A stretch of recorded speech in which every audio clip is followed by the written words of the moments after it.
is Jessica, and I'm the co-founder of Tech. Here we go. Co-founder of Beyond with Anton, who was just helping me with technical support. So we have been making location-based VR games for the last few years, so I'm going to talk to you a little bit about some of the lessons and learnings that we've had. Again, a few from a business point of view, but you can also ask some questions from a more kind of content and perspective later on, and we'll get a chance to talk about that. So I don't know whether this video is going to play or not, but we'll give it a whirl just to see if it does, or is it going to lag? Beyond breaks the deadlock around the high cost of access to VR. Our hilarious, active, multiplayer VR games enable friends to compete on the latest VR hardware affordably, and for license holders to quickly spin up location-based entertainment spaces without the expensive cost. We're providing the ultimate alternatives to violent, exclusive, and expensive VR gaming.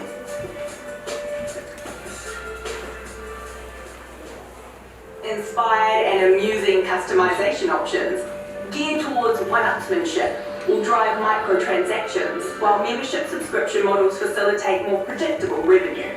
People of all gaming levels will be drawn together in a positive social atmosphere for friendly battles of mixed reality mayhem, where the most violent threat is the discharge of a fart gun.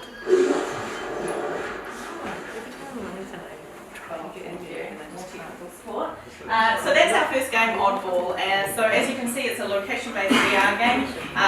It's designed in a similar way that a laser tag experience, where you come with your friends and it's social and you're there together. In this case, you choose which character you're going to be. It might be a silly unicorn or a panda, and you're in teams and you're battling it out for the most points within the game. And for us, we really wanted to make use of the new wireless headsets when they were coming out, so the Oculus Quest, which for those of you obviously just hearing a lot about the platform and that headset that we've been using. But however, when we started, the Oculus Quest hadn't shipped. So we were building for something that we didn't actually have. Which I guess gets me onto my first point, which is things will not work, and that's part of the journey, and it is a real up and down journey, particularly when you're using you're a new technology and you're using a headset that's not even out. So we actually started with the outside-in tracking using the OptiTrack and backpack PCs, but that's not what we wanted to do. We wanted to disrupt the location-based VR gaming sector that was very expensive.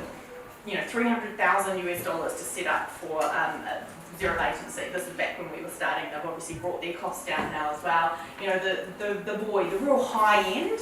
We wanted to say, well, how can we take what they're doing and use off-the-shelf hardware like the Oculus Quest, build really accessible content that everyone will enjoy, that it's much more family focused, it's not zombies, it's silly fun, and we can bring the cost down to around $10,000 to set up instead of $300,000.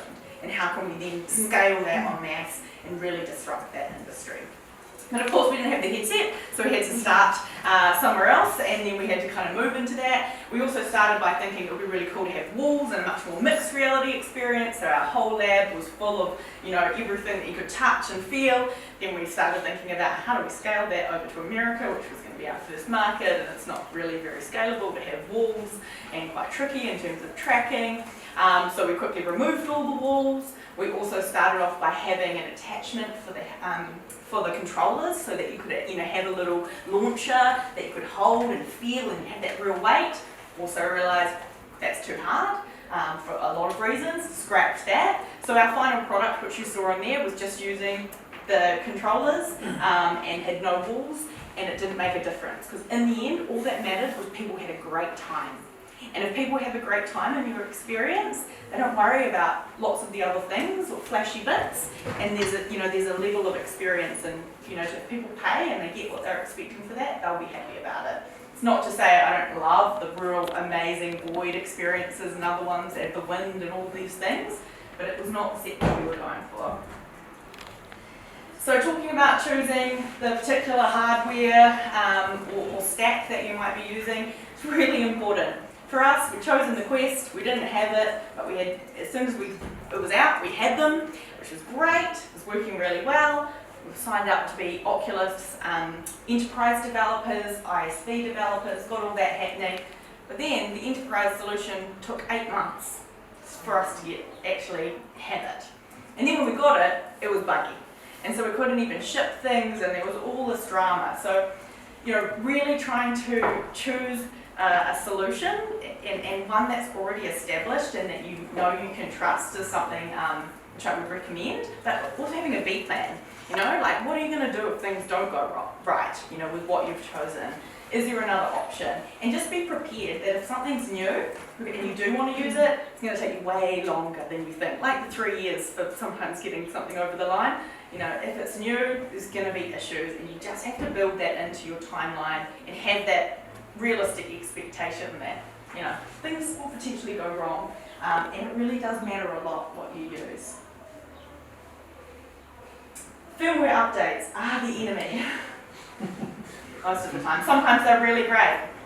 In our case, we built our game in a 12 by 12 metre space. We wanted this big, lots of players coming together, and it was going to be awesome. And we had this amazing level, and so much, we spent time and effort on amazing level design. We have what we call stretch space, where we make a space feel much larger than it is, and we use portals to do that. And then we had our first customer, 2-Bit Circus in LA, really excited to go on with Brent Bushnell and his team over there. We redesigned our level slightly to fit into his 12 by 8 metre space. We went to LA, we launched it was exciting. We had lots of celebrities playing, it was really cool. And then Oculus pushed a firmware update, and they changed the size of the Guardian, which meant you could only make a 10 by 10 metre Guardian. We were doing a 12 metre by 8 metre Guardian. So over a weekend, our whole team had to redesign our level because we had customers playing in LA in that game, but it wasn't going to fit in that space anymore. And we were like, should have turned off auto updates. But of course, you can turn off auto updates as much as you like, but when you have to do a full reset of your hardware, it's going to automatically update anyway. So you're always going to have those issues coming, to you, no matter what you do. And your customers are probably going to have the latest firmware. So you've got to be always prepared that you're going to be having to change as the firmware changes. There's going to be bugs, things are going to be difficult. But there's, just again, factoring that in and being realistic about what's going to happen in your development cycle. Not like, we've made it, cool, tick, move on. That's not going to happen. Even actually last week, we had built some tracking correction software into it so that if there's people, multiple people with headsets, if someone's tracking goes a little bit off, then we correct that tracking. And it's really important for us. That works really well. And then the new 23 update happened, and it broke what we had done. Essentially because they were trying to fix it themselves. So Oculus were trying to fix the problem. We'd already fixed it by our correction. But, you gotta roll the punches. Knowing your customers. So again, Mel touched on this, we were so excited about these big VR, experiences and, what we're going to do and how we're going to go into, particular spaces. And then when we actually got to market, we were actually out there speaking to more and more customers, they were like, oh, can you do a 5 by 5? Or can you do a 4 by 4? Or, we've only got enough this much space. Or, we actually can't pay this much money. Or that's not good, that's not going to work for us.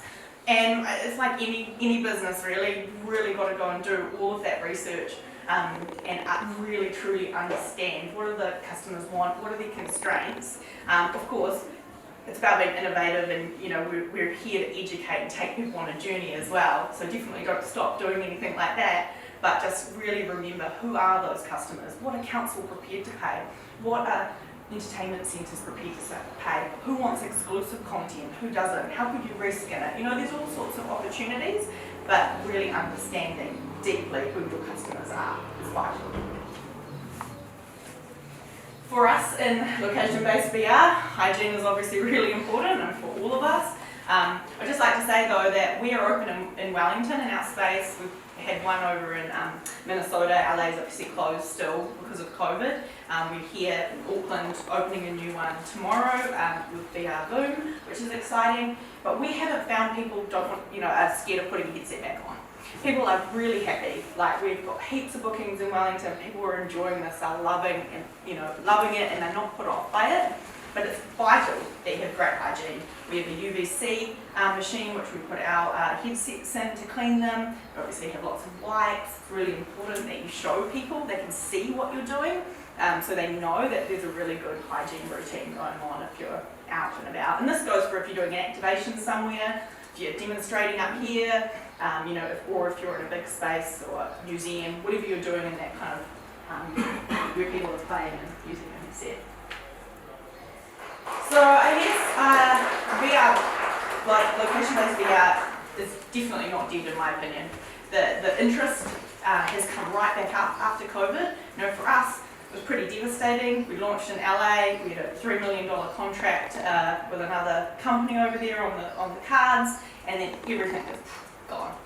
We had to do a little bit of a pivot. We're making a home-based VR game for the Oculus Quest at the moment. But when I say pivots, we're still really focused on Oddball and getting that out there. We're trying to do cross-location play so you can be in different spaces and play together. We're starting to redevelop our content to be a little bit more e-sport focused, a bit more competitive. We're building a mobile application so you can also come and play as an additional character on your mobile phone. So we're just trying to find ways to really get out there to as many people as possible and make it as accessible as possible. I certainly don't think that COVID is going to kill VR in terms of the location-based experiences. I think what it does give us is an opportunity here in Aotearoa to be building content right now so that when the rest of the world opens, we've got some really great stuff, and we're like, look what we've built. So I guess, my kind of key things is, it's a bit of a roller coaster and there's a lot of learnings in the way, but like we're all here and that makes us kind of leaders in this industry because, as much as some of you, like Rob, have been doing this for 20 odd years, like some of us 5, maybe some of you 1 year, we're still at the forefront of it, but there has been this inflection point and it's a really exciting time to be making VR games. And so, we're really stoked to be in this industry. That's me. And I look forward to your questions.